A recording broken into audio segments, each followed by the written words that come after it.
दीपक नवसुशीन मुक्काम post Pimpalgaon भटाट Shindewadi post Kopargaon अज्ञात व्यक्ती यांनी काल रात्री सुमारे 12-1 वाजता घराजवळ भाताचे व वरईचे रचून ठेवलेले उडवे सूडबुद्धीने पेटवून दिले। वर्षभराचे अन्नधान्य व तोंडांचा घास हिसकावून घेतल्याने गरीब आदिवासी कुटुंबावर उपासमारीची वेळ आली।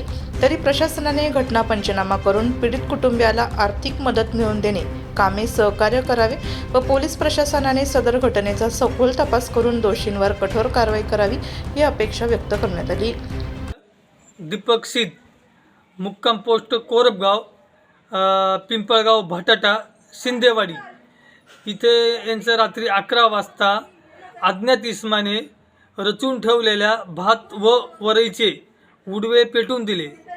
त्या बिचाऱ्याची परिस्थिती नाजूक आहे, बारीक बारीक 4 मुलं आहे आणि ह्या कुटुंबाला लवकरात लवकर शासन दरबारी मदत मिळावी हीच अपेक्षा व्यक्त करतो। जय हिंद, जय महाराष्ट्र। नाशिक लोकशाही न्यूज ब्युरो रिपोर्ट।